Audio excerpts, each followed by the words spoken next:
Olá a todos, meu nome é João Pedro Barros, sou o porta-voz aqui do Grupo 4, que também é composto por Ana Stephanie e Igor Alves. Hoje eu vou estar apresentando o vídeo da segunda semana do controlador de nível, que será a questão B3. Aqui um pequeno sumário dessa apresentação, será a explicação do problema, a resolução e as simulações. A explicação do problema é bem simples. Tem um tanque, esse tanque vai encher a bomba, que vai encher o tanque 1 e depois vai encher o tanque 2 posteriormente. Basicamente, o problema pede para projetar um controlador para regular o nível de 15 centímetros, sem erro em regime, considerando um tempo de subida de 20 segundos, até 20 segundos, né? E o percentual de overshooting até 10%. Não utilize a técnica de cancelamento de polos. Bem, vamos lá. Para a resolução do problema, nós optamos por fazer um controlador PID, onde vai ter uma parte integrativa e uma derivativa, onde uma vai complementar o erro da outra. Com isso, deixar aí o nosso sistema mais fluido e sem o erro de regime. Bem, tendo a função de transferência GTS, que será a função de transferência que envolve a tensão da bomba, com o tanque 2, nós já possuímos essa função de transferência, nós temos os dois polos, que no caso é o X1 e o X2, que vale menos 0,065. Como o denominador da nossa função de transferência, onde mostra os polos, tem uma função de segundo grau, então quer dizer que nossos polos são iguais. Bem, agora a gente vai ter que achar onde está a nossa síntota, né?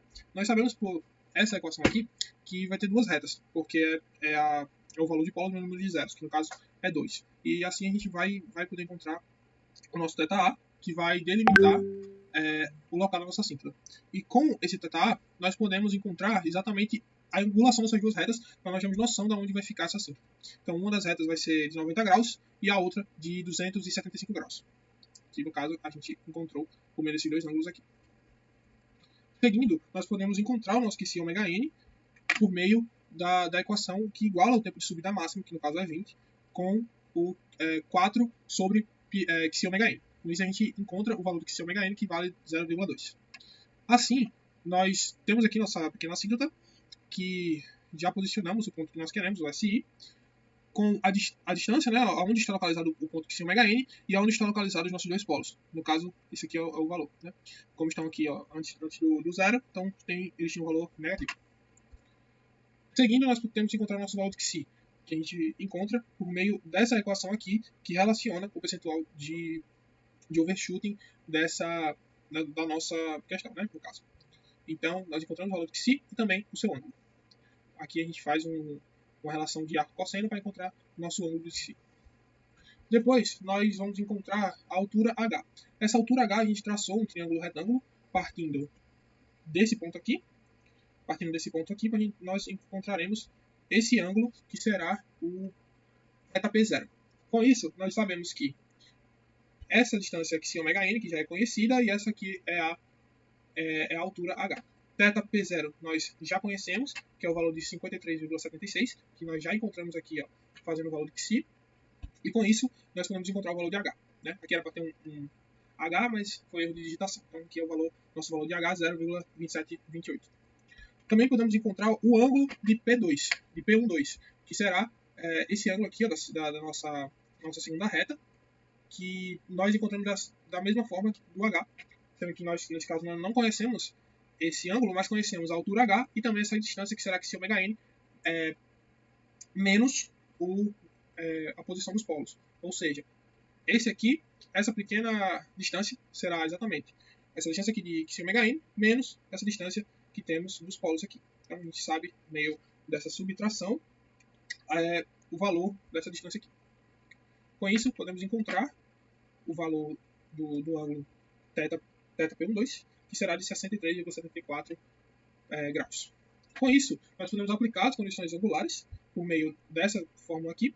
2 θ2 menos 2 θP12 menos θP0 é igual a 180, porque eles estão do lado negativo do nosso ângulo. Do nosso gráfico.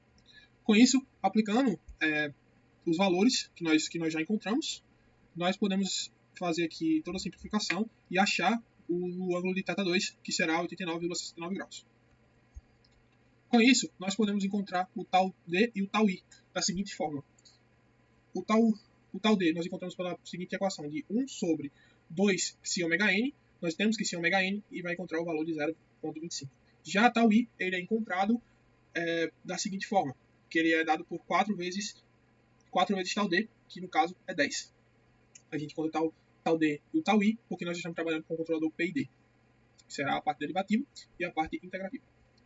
Com isso, nós vamos encontrar as condições de magnitude. Basicamente, as condições de magnitude são dadas fazendo uma pequena relação de catetos e hipotenusas para encontrarmos o AP0, que será a raiz de xn ao quadrado mais h ao quadrado, que será basicamente essa distância aqui. Então, xn, distância inteira, e o h aqui.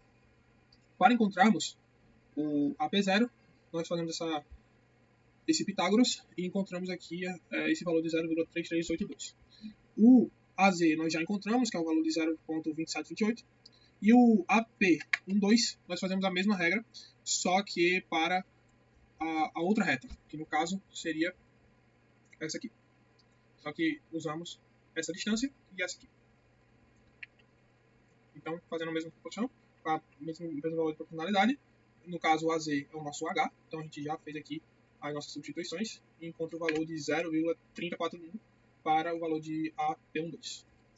Com isso, nós podemos calcular o KC, o KD e o KI, que são os ganhos integrativos e derivativos da nossa função de transferência para esse problema. Para encontrarmos o nosso KC, nós usamos essa seguinte forma, que é o AP0 vezes o AP12 ao quadrado sobre tal D vezes AZ ao quadrado vezes o ganho dessa bomba. Com isso, nós encontramos esse valor de 12,04. Já o nosso KD é encontrado por KC vezes tal D, que é o valor de 30,10, e o nosso KI é encontrado por KC sobre tal I, que é encontrado o valor de 1,204.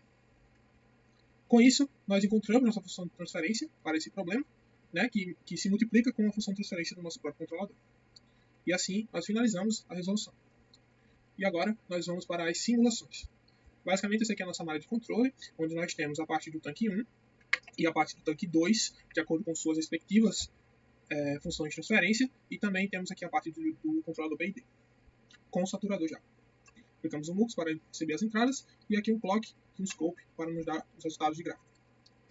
Aqui nós temos o gráfico, respeitando o que foi pedido na questão, onde podemos ver pequeno overshooting aqui na parte do tanque 2, e também a questão aqui, o pequeno overshooting na parte do tanque 1 também, que é essa parte vermelha e a parte verde do tanque 2. Aqui também fizemos um pequeno gráfico de erro.